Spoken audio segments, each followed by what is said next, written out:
hadis di bawah bab ketiga, iaitu orang yang layak menjadi iman. Man ahaqqu bil imamah, man ahaqqu bil imamah, mana orang yang layak menjadi imam. Perbincangan masih lagi di bawah tajuk itu, muka surat 8 itu. Cuma ni perhatian, muka surat 9 itu saya minggu lepas tu tak terpakai tu. Kita pakai nombor 9 hak yang dibahagi malam ni, sebab ada tambahan maklumat itu. Jadi muka surat 9 hak nota minggu lepas itu potonglah.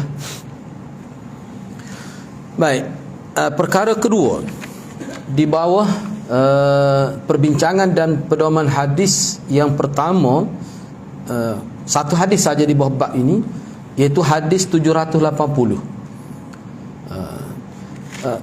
Nombor 2 tu. Jadi kalau kita perhatikan, Kukuk tak ingat dia punya apa maksud hadis ini, saya baca terjemahan saja. Baik, hadis yang ke-780 itu, cuba tengok terjemahan. Saya baca terjemahan, yang mana hadis ni riwayat daripada Abu Mas'ud. Minggu lepas saya perbetulkan kesilapan itu, bukan Ibnu Mas'ud, Abu Mas'ud, seperti mana dalam teks itu. Ataupun Abi Mas'ud ke Abu Mas'ud, semuanya boleh lah. Kata Abu Mas'ud, Rasulullah sallallahu alaihi wasallam telah bersabda, hendaklah seseorang yang paling pandai Al-Quran menjadi imam bagi satu-satu kaum. Jika mereka setaraf sudut kepandaian Al-Quran, maka hendaknya ditampilkan yang terlibat dalam hijrah. Jadi perkara itu telah kita bincang sebenarnya. Apa maksud hijrah di sini? Jika mereka setaraf dari sudut hijrah, maka ditampilkan yang paling tahu tentang sunnah. Jadi perbincangan tentang hijrah itu nombor 2 lah yang kita akan bincang pada malam ni. Jika mereka setaraf pengetahuan tentang sunnah, maka ditampilkan yang paling senior, di mana yang paling tua lah. Janganlah engkau menjadi imam kepada seseorang yang menjadi pemimpin di wilayah kekuasaannya. Janganlah engkau duduk pada tempat yang dikhususkan kepada seseorang kecuali mendapat keizinannya. Tadi ada 2 kali yang tu potonglah. Baik. Jadi poin yang kedua yang kita akan bincang pada malam ini berkait dengan hijrah tu. Sebab kalau poin pertama sebelum ni dari segi aqra, apa yang disebut oleh Nabi, orang yang pandai Quran itulah yang paling diutamakan untuk menjadi imam. Itu poin mula-mula. Baik. Kemudian jika mereka setaraf dari sudut kepandaian Al-Quran, maka dilihat pula dari sudut hijrah. Hijrah di sini makna hijrah yang berkait dengan Makkah ke Madinah itu. Itu maksud hijrah di sini. Baik.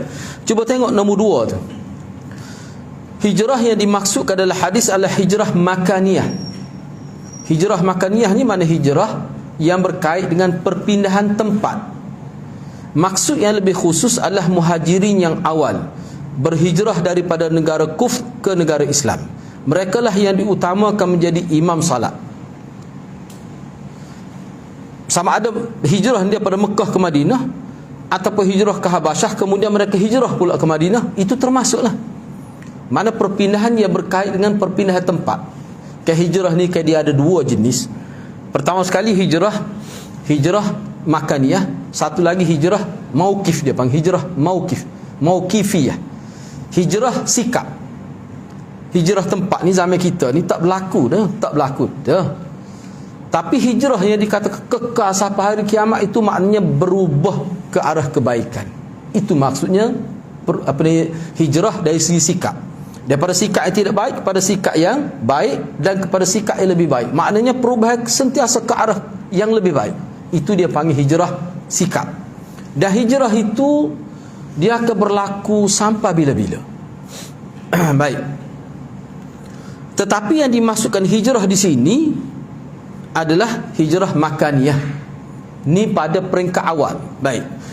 Itu di segi zahir hadisnya. Mengikut Syekh As-Sindi, ni salah seorang pensyarah pada Sunan Nasa'i juga, dia kata sudut keutamaan mereka adalah kemuliaan dan ilmu pengetahuan tentang agama, bukan semata-mata hijrah. Jadi kenapa sebut hijrah tu jadi utama? Bukan semata-mata berpindah begitu saja, tidak. Yang dimasukkan hijrah tu mana suatu kesanggupan berpindah daripada zon selesa, daripada ada kekayaan, ada tempat Islam, sanggup pergi ke tempat yang susah demi nak menjaga agama. Dan mereka ini yang dulu dalam konteks hadis ni, orang-orang yang berpindah ni boleh dikatakan orang-orang yang alim-alim di kalangan sahabat, orang yang mempunyai kepakaran dalam bidang-bidang tertentu, orang-orang terpilih di kalangan sahabat. Itu pandangan Syekh As-Sindi. Jangan tengok semata-mata hijrah saja. Sebab ada juga di kalangan sahabat yang hijrah, dia ni tak pandai Quran tapi hijrah. Jadi bukan itu kata Syekh As-Sindi. Bahkan Imam Asy-Syaukani pula berpandangan keutamaan hijrah bukan berkait hijrah makaniyah di masa Nabi saja. Jadi bila kita sebut hijrah, bukan berkait dengan hijrah di zaman Nabi saja. Bahkan ia merangkumi hijrah di mana-mana zaman, sama ada hijrah makaniyah ataupun hijrah sikap, ataupun disebut hijrah maknawiyah, mauqif itu. Adapun kenyataan Nabi, la hijrata ba'dal fath, ia menjurus kepada hijrah makaniyah. Mana tak ada selepas hijrah, selepas negara negeri Mekah pun menjadi darut tauhid, selepas dibebaskan oleh Nabi sudah menjadi pusat Islam selepas Fatih Mekah, maka tak ada hijrah yang dimaksudkan pindah daripada Mekah ke Madinah. Mana orang Mekah kena kekal di situ dah. Bahkan Nabi sendiri, sahabat sendiri pun setiap tahun pergi. Bahkan dalam setahun tu bagi yang buat umrah sentiasa ada pergi. Maknanya ilmu yang berada di Madinah tu berpindah setiap masa ke Mekah itu. Tak perlu dah berhijrah, tak ada dah kelebihan hijrah. Mana kalau hijrah juga tak ada kelebihan. Itu mana la hijrata ba'dal fath. Cumanya hadis ni dia ada tambahan tu, la hijratal ba'dal walakin jihadun wa niyyah. Tetapi hijrah yang ada adalah hijrah maknawiyah, iaitu hijrah niat, hijrah sikap, dan hijrah dengan maksud jihad. Jihad ekonomi, jihad belajar. Banyaklah jihad ni. Tu. Maknanya seseorang yang buat hal tu, dia dapat juga pahala hijrah.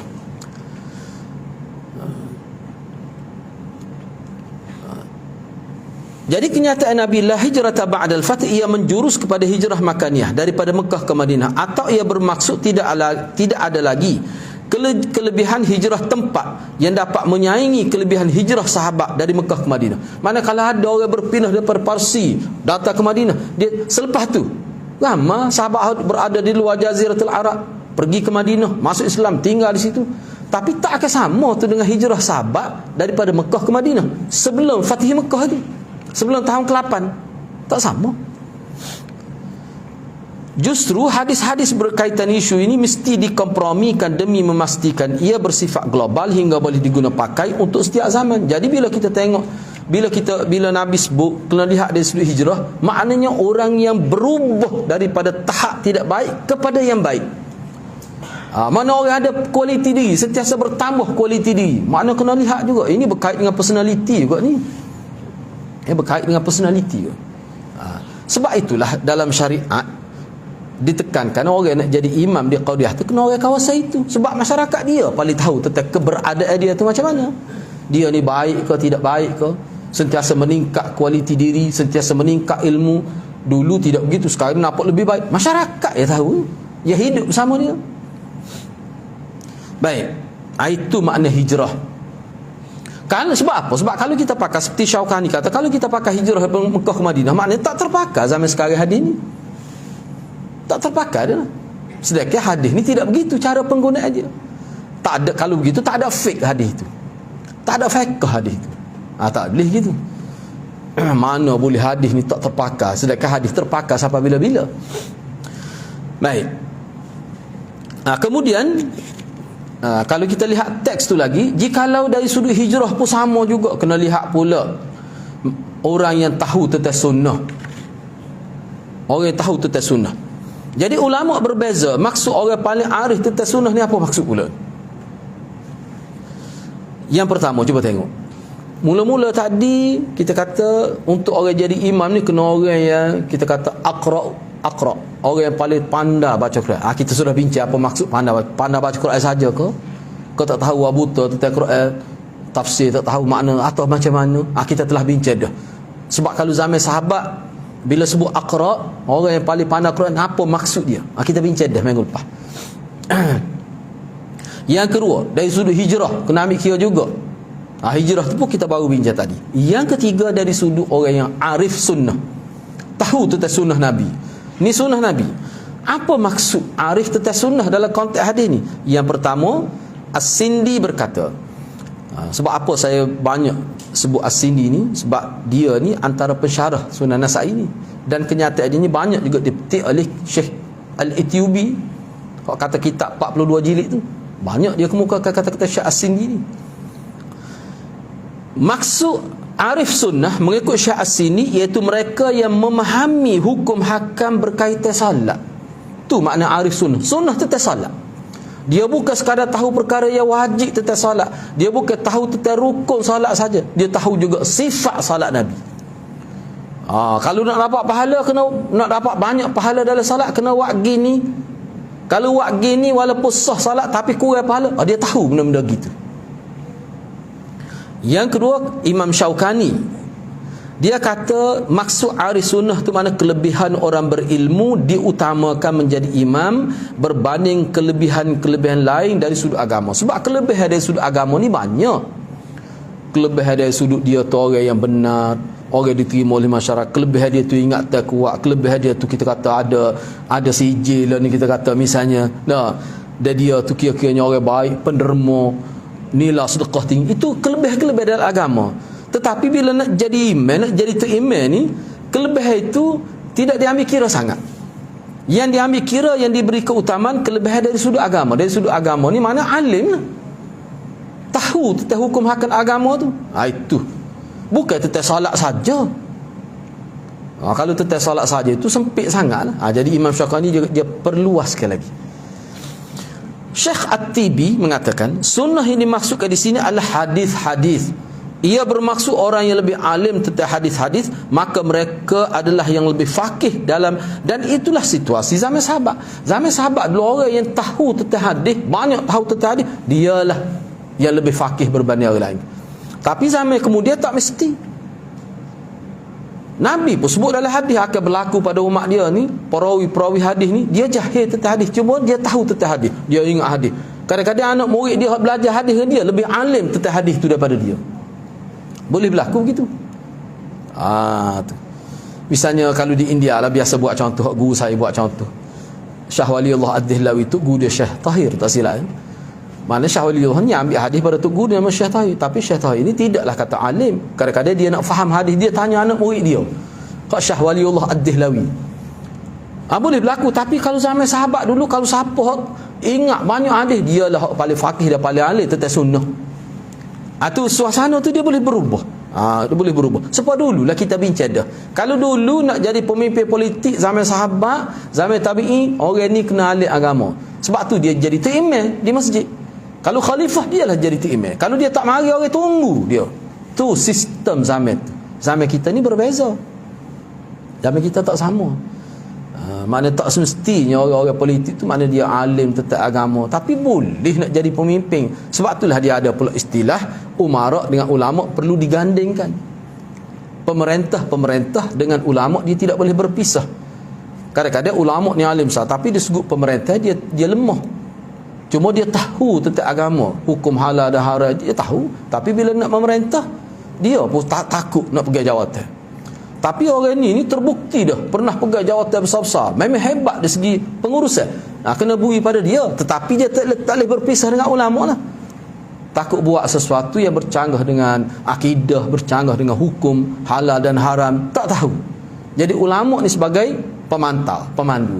Orang-orang gini kalau dia tolak ulama, dia akan jadi bermasalah dalam sistem pemerintahan. Kecualilah seorang tu umarak tu dia juga ulama.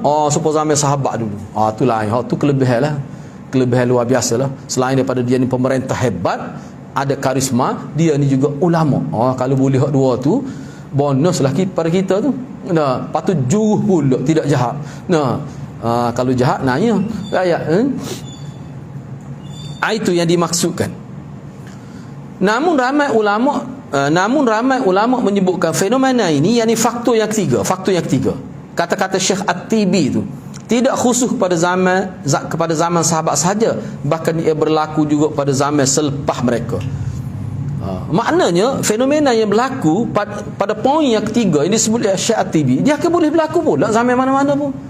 Makna zaman selepas sahabat pun boleh berlaku. Dia ni selain daripada dia ni pemerintah, dia ni alim besar. Boleh berlaku. Sebab itulah kalau ada hak tu, kira-kiranya paling cukup lah syarat tu. Pandai memerintah, dan juga dia ni tahu hukum agama.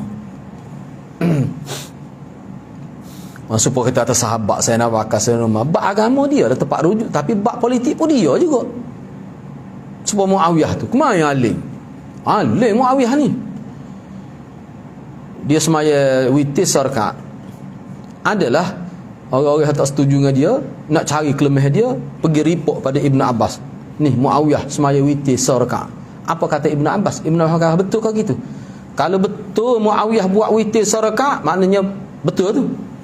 Sebab Muawiyah ni faqih, kata Ibn Abbas, maha guru sahabat.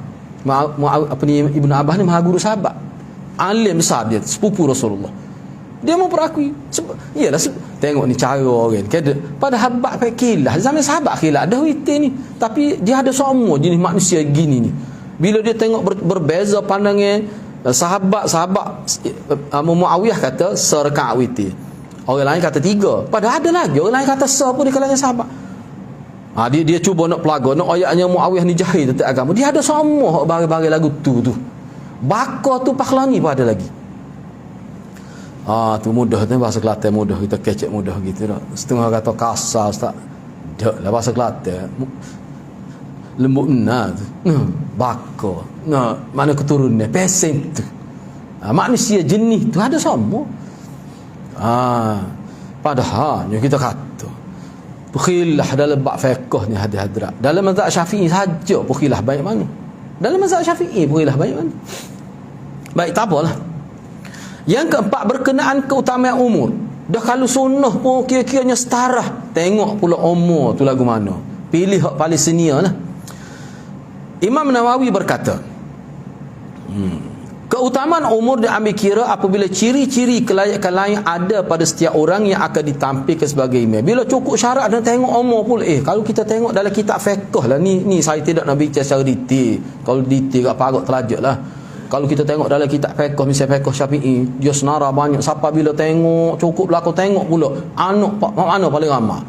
Lepas tu kalau hak tu kena tengok pula siapa dia, bini paling ramai. Dia kira juga bini tu. Hak mana bini paling ramai? Paling ramai pun sekat 4 ya. Tapi nak ayat ni kali hak ni seorang berlaku. Hak ni kelebihan sama, tapi hak ni 2 bini. Hak ni lagi. Rupanya ada kelebihan tu. Dalam kitab tu ada sebut. Mana kalau tanya kita, kalah lah kita, tak redek lah kita. Siapa gitu? Bapa tu? Sebab nak cari hak terbaik. Cuba tengok nota kaki nombor 1 bawah. Berkaitan satu riwayat dalam Muslim yang menyebutkan maksudnya diutamakan orang yang sejahtera fizikal. Perkataan fizikal sebagai ganti pada umur sebagaimana disebutkan dalam Nasai. Sebab ada juga sebut fizikal. Tapi ulama kata fizikal yang dimaksudkan dalam riwayat Muslim ni maknanya umur. Maknanya orang yang kira kesat. Sebab ingat tak sebelum ni anak sebut ya, jadi email nomor 80. Baca khutbah tu negara. Itu maksud fizikal tu. Sebab itulah ulama kata fizikal, perkataan fizika yang disebutkan, perkataan jasad tu dari segi orang panggil hai'ah dia tu, yang disebut dalam Muslim tu, maksudnya serupa dalam Sunan Nasa'i lah. Maknanya umur. Kena tengok juga.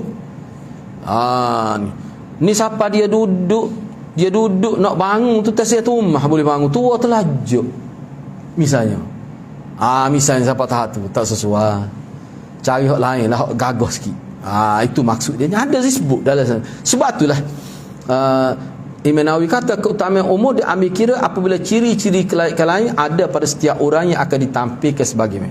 Jadi kena ingatlah. Maknanya sebab apa? Sebab di sini tidak sebut fizikal. Takut kita nampak fizikal dengan umur ni berbeza. Tak, setengah ulama kata bila sebut fizikal tu dia berkait juga dengan umur.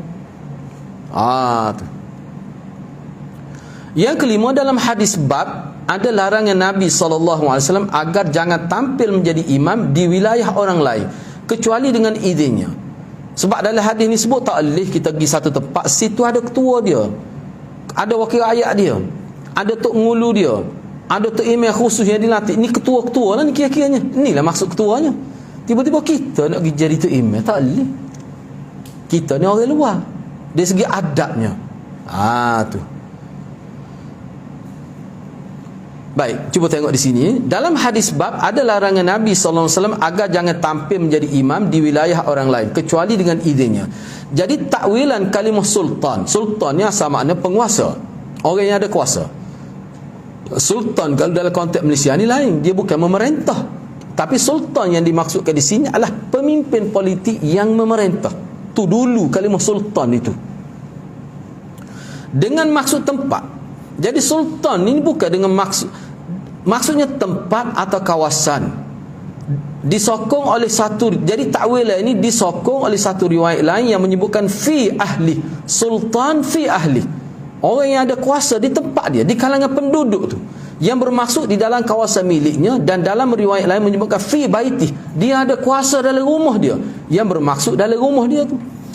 Atas memahami maksud hadis inilah, maka Ibnu Umar telah salat di belakang Hajjaj. Sebab Hajjaj ni dia berkuasa di tempat dia. Sebab apa Hajjaj ni dia mengaji. Dia mengaji di Masjid Madinah tu. Yalah, beberapa kali saya rasa bagus juga kalau kita bincang. Cuma nak bincang tu takutnya ramai tak. Yalah, moga perbincang tentang riwayat. Dia ada sahih kitab dengan sekali nak tahulah. Boleh buat diskusi gini, tak apa, tak perlu gini nak tahu. Tapi saya tidak terjemah, saya baca teks Arab. Dia satu buku, dan dulu Tok Guru saya Maulana kata memang kena baca ni, baru kita nampak. Sebab Hajjaj nampak turut terlajuk dalam sejarah. Ada seorang tu, dia buat kajian, boleh MA. Dia bincangnya tentang Hajjaj. Siapa Hajjaj sebenarnya? Dia kemuka ke semua riwayat dan dibuat analisa setiap riwayat berdasar pada ilmu usul. Akhir sekali dia kata Hajjaj ni memang dia tegas, dia kerah tapi tidak zalim. Dan dia ni ada pendidikan agama secara formal. Dia belajar di Masjid Madinah. Sehingga ada kata dia ni pelajar Imam Malik. Terlibat dia. Tu. Tajuk tesis tu pun Hajjaj bin Yusuf Al-Thaqafi Al-Muftara Alih. Hajjaj bin Yusuf Al-Thaqafi dan riwayat-riwayat yang direka untuk memburukkan dia. Bagus juga kita tahu. Kalau tidak kat teruk, kalau baca kitab jumpa semuanya. Orang sebut Al-Hajjaj Az-Zalim, tu gelar dia. Hajjaj yang zalim itu. Nyanyo. Sebab dia ni antara dia pernah sebut di Mesir, sebab Mesir ni Syiah Mesir dah terlibat bunuh Sayyidina Uthmannya. Tu kepala pengak. Dan kalau mengikut kajian ulama, lokasi yang paling berjaya gerakan Sabaiyah, pengasas Syiah ni adalah di Mesir. Di Mesir, Kufah dan Basrah. 3 tempat itu. Tu. Jadi Ibnu Umar dia semaya di belakang Hajjaj. Walaupun kita kata ada lagi orang lebih baik. Sebab apa? Sebab dia penguasa, dia sultan di tempat dia. Sebab tu kita kena faham ni, mana kalau zaman dulu, zaman kegemilangan Islam dalam peringkat awal, orang yang nak jadi tok imam khususnya di Masjid Jami', orang panggil jemaah yang besar, dia tok imam tu adalah sultan di zaman dia. Sultan ni maknanya pemimpin politik. Tu. Kena tahulah. Syekh At-Tibi berkata, hadis ini mendidik masyarakat Islam agar sepakat, mesra dan semarakkan perasaan sayang dan patuh kepada pemimpin dari kalangan orang beriman. Kalau pemimpin tu ada salah, tengoklah, kita kena kategori kesalahan dia macam mana. Hajjaj ni hadirat, kalau kita baca sejarah dia, tak ada dia curi duit negara, tak ada. Cuma kata zalim dari sudut dia bunuh orang tu, bunuh orang ni, hak tak sahaluai dengan dia. Tapi kata dia makan rasuah ke apa, tak ada. Tak ada dia ni. Kalau kita baca dalam buku tu lah, orang buruk dia dari sudut tu, bunuh tabi'i, bunuh cucu sahabat, bunuh anak sahabat. Hak tu ya. Dia sebab tu dia dikatakan pembunuh, setengah-setengah kita sebut.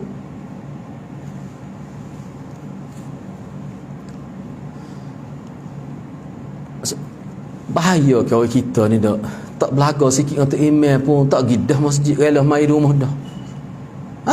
Tu nak didik tu. Hajjaj tu kalau nak kira ada sejarah tak teruk benar.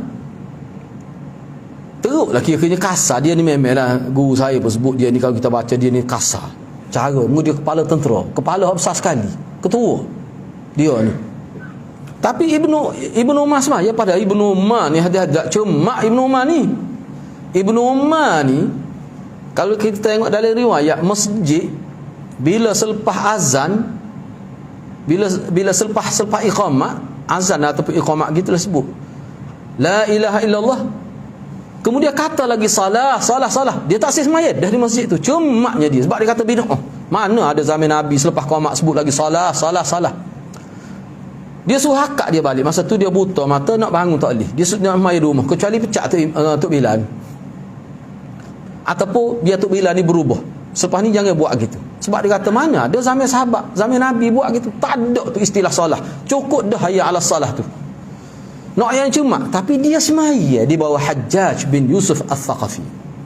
Apa tu? Tak siwi nampak perpecahan. Sebab apa tu pemimpin politik.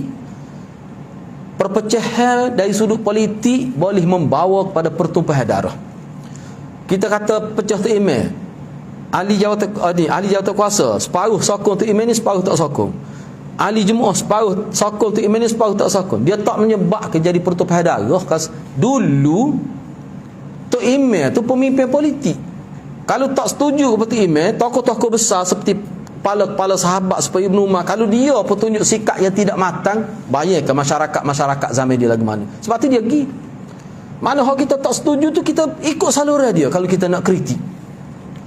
Lepas tu kita kena tengok pula kebaikan dia banyak ke tidak. Kalau ada kekurangan dari segi peribadi dia, perlu kita raikan.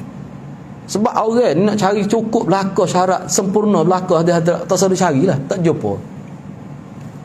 Tu dia nak didik tu. Ni kita tak belaga ngerti email 1-2 perkara, tapi kebaikan dia buat cukup banyak. Menyebabkan kita tak pergi masjid, kita bodoh dia, kita fitnah dia. Sikap tu lah kata Syekh At-Tibi hak taksirnya. Tu.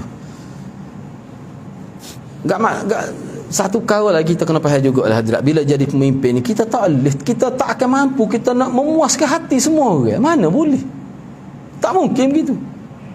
Kita cuba tengok Sayyidina Uthman tu hadirat. Sayyidina Uthman ni tak ada lah sahabat nombor 3. Sayyidina Abu Bakar, Sayyidina Umar, Sayyidina Uthman. Ramah tak setuju. Bahkan Nabi sebut dah, akan ada orang memberontak terhadap dia, suruh dia pecah baju yang dia pakai. Baju tu maksudnya jawatan khalifah.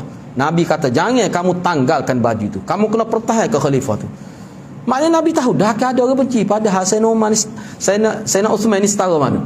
Kalau kita baca ada sejarah Sayyidina Uthman dia tak ada lah. Zaman paling kemuncak kekayaan di zaman dia. Orang-orang miskin, janda-janda, anak yatim semua ada senara. Database tu ada dah dalam pejabat dia. Setiap bulan dia tahu dah nak bagi ke mana. Sekali-kali bagi harta, bagi duit, bagi bantuan pada masyarakat luar kampung, tentera yang iringi. Sampai begitu sekali.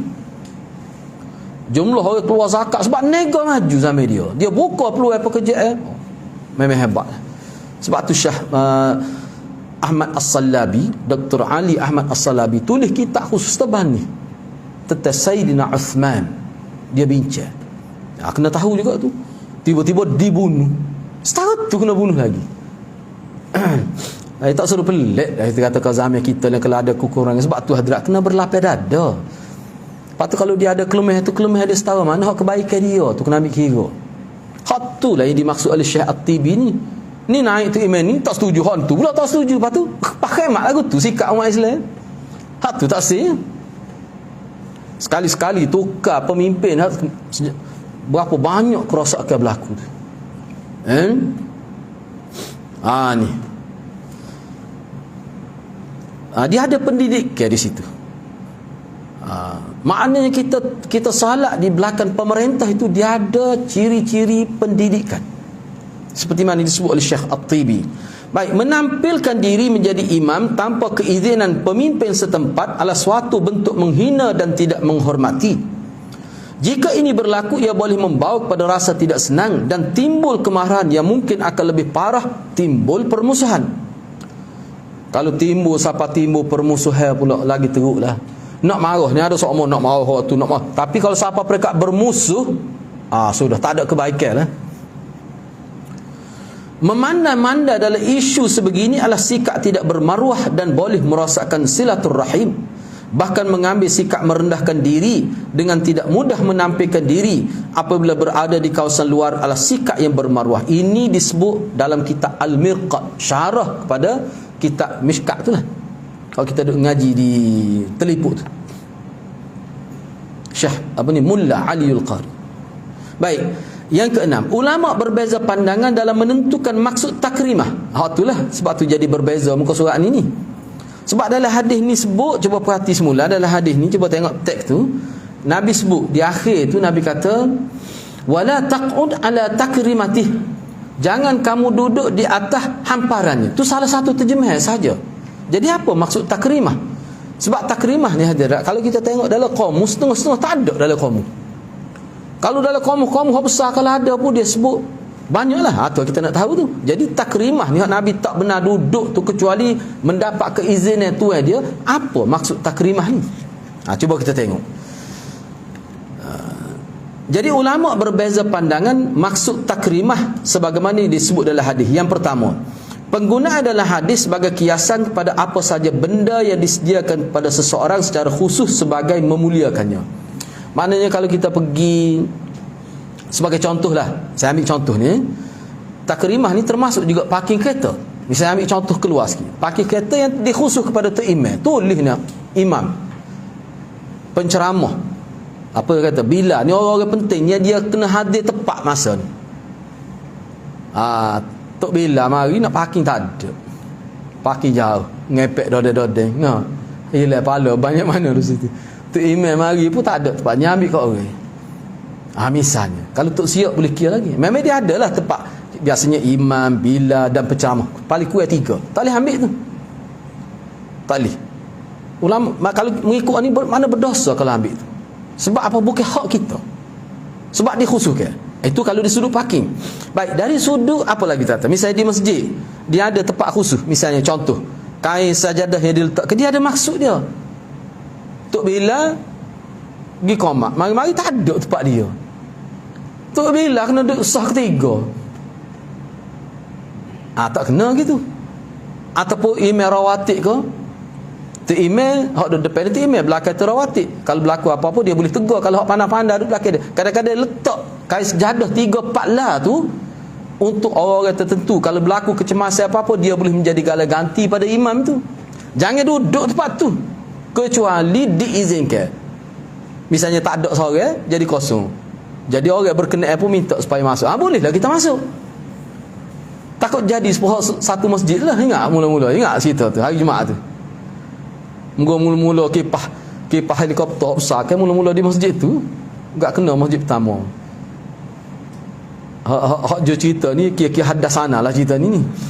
Sebab hak sebut ni hak ada sendiri duduk situ. Jadi nyepak kaki, muka tidak letak kan, nyepak kaki duduk depan. Tiba-tiba tu email hari tu emergency sikit, tu email berkali terbatas solat, dia pergi depan, gantilah. Tak ada seorang abuk masuk nak ganti. Muka hak duduk itu tak biasa je tu email berlaku. Sebab muka hari mak kena baca dia. Bukan main Zuhur tu. Akhir sekali hak duduk sah kedua tu, terpaksa belah sah. Kita akan jumpa juga selepas ni, fiqh belah sah. Kita nak masuk, nak pergi depan, tak ada orang nak jadi imam. Imam ni ada emergency pun dia terpaksa keluar lah. Jadi tidak terbatas sah semaya orang lain kena ambil ganti lah. Tak ada misalnya hak duduk sah depan, semua tak naik, pakat dulu dia awak kerah gitu. Kita hak duduk belakang ni boleh jadi imam. Lagu mana nak buat? Tu ada juga berlaku dalam hadis kita bincang ni. Mungkin malam ni tak sempat lah. Itulah sebenarnya kepentingan. Jadi sepatutnya orang yang duduk kawasan ni, dia orang yang boleh jadi gala ganti imam. Sebab tu dia ada kelebihan. Sebab tu ada kelebihan tu. Baik. Seterusnya lah. Jadi yang saya sebut tu makna takrimah tu begitulah maksud dia. Ataupun apa lagi, kalau kita pergi rumah seseorang, kadang-kadang kita tengok ada kursi tu, kursi, jangan tempat duduk. Kadang-kadang kursi tu kursi untuk ayah dia, ikutlah, kita kena faham lah tu. Sebab tu molek-moleknya bila tuan rumah suruh duduk, baru duduk. Sila duduk sini, kena duduk situ. Tu Nabi nak ajar adab. Nabi nak ajar adab. Pergi rumah orang jangan duduk tak terkadu. Biasanya ayah dia duduk situ, kalau tetamu mari pun duduk. Sebab tu molek-moleknya bila kita pergi tu, tuan rumah pun jangan buat lambat-lambat lah. Kawan duduk cacar-cacar, duduk tunggu, nyata suruh duduk mana, kursinya banyak. Dah, amat ni semolek-molek raja. Duduk sini. Selekeh kita tu. Tunjuk. Tu sebenarnya adab Nabi nak ajar sini. Tamu-tamu kalau di masjid pula. Bahagian mihrab ni bahagian khusus. Di masjid ni ada bahagian mihrab, ni panggil mihrab. Ini bahagian khusus. Jangan pergi tak terkadu. Sebab tu kita akan bincang akan datang. Misalnya seseorang, contoh, misalnya kita sudah hafal sajadah dalam sah. Sebelum dilakukan azan ataupun sebelum iqamat tu kita sakit perut, kita pergi. Tak boleh ambil tempat kita ni. Orang lain tak boleh ambil. Sebab bukan kita mari lewat. Engkau tempat kita duduk dah. Nabi sebut gitu dalam hadis. Kecuali dalam keadaan hal-hal tertentu, orang qomak pun dia tak mari lagi, baru boleh. Takut jadi gelonggong sah tu. Takut jadi kosong, terputus sah tu. Kena pasti gitu. Tu.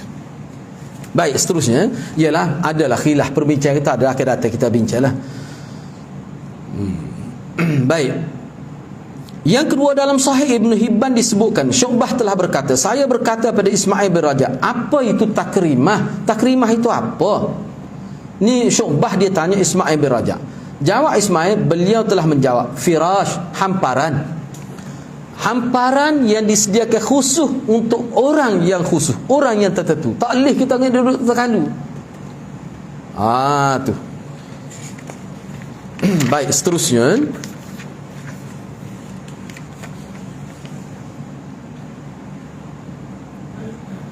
Ibnu Manzur berkata, ni kita nak bahas takrimah ni. Ibnu Manzur berkata, at-takrimah adalah tempat yang khusus untuk seseorang. Tak kiralah hamparan ke, katil ke, tak kiralah. Dengan maksud untuk memuliakan dia. Jangan kita duduk. Jangan kita duduk. Ni maknanya kalau kita pergi tempat orang lah. Supaya juga anak ke tempat ayah dia sini, misalnya meja makan ni, ayah dia duduk sini. Kena didik lah anak kita pun gitu juga. Tu pendidikan sunnah tu termasuk. Jangan duduk sini ni tempat ayah ni, isteri, kakak kena ayak ke adik-adik ni. Tu pendidikan. Siapa ayah kena duduk di sofa, habis meja makan tak, tu tak boleh lah. Dia kena buat kira molek tu. Tu maksudnya penting tu pendidikan tu. Di sini dia ada makna menghormati seseorang. Sebab tu orang yang ada pangkat kayak datuk ke, Nabi suruh kita panggil dia dengan nama datuk, menghormati dia. Tengok agama Islam. Jangan kita kata datuk tu kita kata darjat dunia. Tak, Nabi suruh hormat walaupun atas dunia pun. Tu imam kita panggil imam al-fadhil. Nabi suruh gitu. Tu adab orang Islam. Yang keempat, Imam Nawawi dan Ibnu Ruslan berkata, ni pun lebih kurang, cuma ada sedikit perbezaan. At-takrimah adalah hamparan dan yang seumpamanya, yang digunakan sebagai hamparan kepada tuan rumah, khususnya untuknya saja. Ada juga yang berpendapat ia adalah kain selimut atau katil dan seumpamanya. Tak kiralah hasilkan khusus untuk seseorang. Ni biasanya hakih ni kita pergi ke tempat orang, rumah orang ke, ikutlah mana-mana pun. Kalau rumah kita tu lain cerita lah. Baik. Yang ketujuh, itulah sebenarnya yang jadi berubah dia punya muka surat tu. Kesimpulan hadis kita perhabiskan di sini lah. Apa kesimpulan hadis ni? Yang pertama, Imam An-Nasa'i mengemukakan bab dan hadis bab sebagai menyatakan, Imam Nasa'i kemukakan bab, yang ini contoh, dan juga hadis bab sebagai menyatakan perlu ada penelitian dalam usaha memilih imam salat, dan ia perlu diterapkan juga dalam urusan melatih pemimpin politik. Maknanya untuk seorang menjadi pemimpin salat ni, mana pemimpin, imam ni mana pemimpin, dia ada kena latih orang yang ada kriteria yang bagus. Jadi maknanya mekanisme itu mesti mekanisme yang bagus, baru boleh mekanisme untuk melatih pemimpin itu. Tadilah Nabi sebut tu, itu antara mekanisme yang khusus. Apa dia? Aqra, orang paling mahir Quran, ataupun orang yang sentiasa ada perubahan ke arah kebaikan. Apa dia lagi? Orang yang tahu tentang sunnah, hijrah, hijrah. Patu orang yang tahu tentang sunnah, patu dari sudut umur, itu antara. Patu kalau kita nak tambah lagi bolehlah, seperti mana yang ditambah oleh ulama dalam kitab berdasar pada hadis-hadis lain. Kalau ambil kira tu. Tu begitulah juga kita nak latih pemimpin. Seperti kita sekarang, kita nak mengundi. Bunyi tak aman dah nak mengundi ni. Kita nak pilih lagu mana, kita tak kenal dia. Kita tak kenal. Kadang-kadang pemimpin dilantik untuk jadi YB tempat kita, jadi ahli parlimen, kita kenal dia, tak pakar. Banyak masalah. Saya nasihat, jangan undi dia. Kalau kita tahu dia ni teruk ni, kecek pelawak, dia tak pelawak masa tak kecek ya. Misalnya ada jenis gitu, akhlaknya teruk, kita tahu orang lain tak tahu, tu hal dia lah. Kita tahu dia ni terlibat dengan ajaran salah, kita tahu dia ni adalah yang membawa ajaran salah luar masuk ke tempat kita, misalnya contoh, kita tahu, orang lain tak tahu, tu hal dia lah. Lepas tu pilih dia kena tahu nak memilih, tapi dia tak tahu memilih ni. Bila sebut kalimah memilih ni, kalau kita tengok dalam kamus dalam bahasa dan pustaka, memilih ni maknanya paling kurang 2 perkara baru boleh pilih. So nak pilih apa dia? Bila kata memilih, dia ada unsur buat perbanding, tu makna memilih. Cuba tengok dalam kamus Dawai, memilih tu apa maksud. Jadi maknanya hadirat, bila kena nak pilih lan ni kena start tengok dah pemimpin tu. Moga lan ni kan ada internet, nak ayatnya siapa begitu. Apa seperti email ni lah, juh dia setara mana. Tu sebab tu Senoma dia tengok setahun je. Kalau setahun tidak menunjukkan pencapaian yang baik, dia tukar lalu setahun je Senoma. Baik. Tu ya. Yang kedua, oleh kerana urusan salat adalah urusan terpenting agama, maka wajar ditampilkan orang terbaik sebagai imam. Sebab dia ni banyak dia menanggung, sebab imam ni memang dia ada tanggungjawab besar. Bila jadi imam, kekurangan makmum ditampung oleh kelebihan imam. Kalau adalah kita semai jemaah kita tak khusyuk ke apa, insya-Allah mana tidaklah ketara sangat dia punya jatuh kualiti salat itu dengan sebab kita berjemaah. Sebab apa? Imam. Sebab tu kena tulis imam ni wakil kita duduk depan sekali, kita nak menghadap Allah tu kena pilih hak terbaik. Pemimpin setempat lebih berhak menjadi imam salat. Ini adalah budaya asal masyarakat Islam di zaman kegemilangan mereka. Yang keempat, individu yang tidak terbaik dari kalangan masyarakat tetap dikira harus menjadi imam salat jika mereka ada kelayakan dengan kadar berpengetahuan tentang hukum hakam salat. Maknanya kalau hukum hakam salat dia arif, dia hak tu pun tak apa, dah boleh dah. Tidak kata tak sah. Kalau nak cari sedak sepokori belakang hadirat baca Quran, nak jadi imam masjid di Kelantan di bawah Maik pun tak silap saya 460 lebih. Tak kira lagi surah-surah masjid-masjid tidak di bawah kelolaan Maik. Nak cari sepokori belakang tak boleh tek baca lepeh hadirat. Maknanya kalau ada kesalahan kecil-kecil tu tak apa. Jangan sampai kesalahan tu menyebabkan jadi tak terbatal dia punya bacaan dia tu. Tak boleh lah. Terbatal solat tu. Baca Fatihah tak betul. Dah kesalahan berat, kesalahan besar. Tu tak boleh. Baik.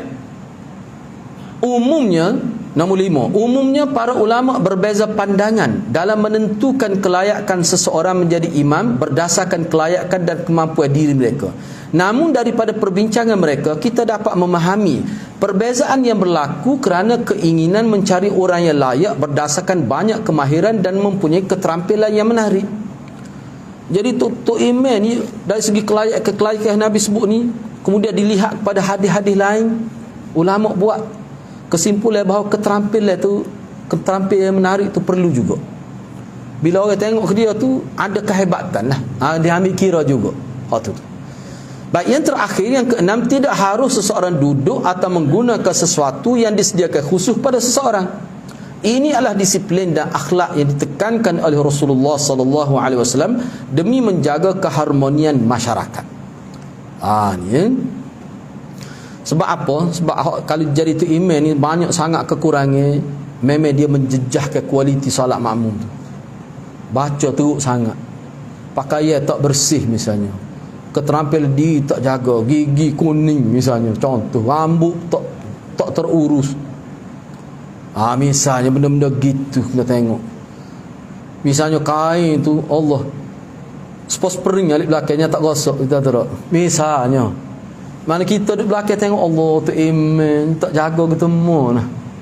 Itu maksudnya perlu juga dia punya personality itulah seseorang tu kena jaga kan. Baik, bab yang keempat mengutamakan orang yang lebih tua. Sekarang ni Imam An-Nasai bincang khusus pula. Ni berkenaan dengan orang yang lebih tua dari segi seniority dia. Dari segi kita kata umur tu mana lebih. Kena ingatlah, umur ni umumnya ulama sebut maksudnya kematangan. Kematangan itu. dari sudut itu. Tua pun tapi tak mata. Memalukan sikap dia tu. Kecek pun tak betul, nyapung kita tu, bunyi tua pun tak boleh tua kat situ. Tak boleh gitu. Kecek buat lucu atas masjid, lucu lebih-lebih. Tak boleh gitu. Gitu. Tu kita bincang minggu hadapan ni. Saya setakat itulah dulu. Jadi guna nota ni lagi lah.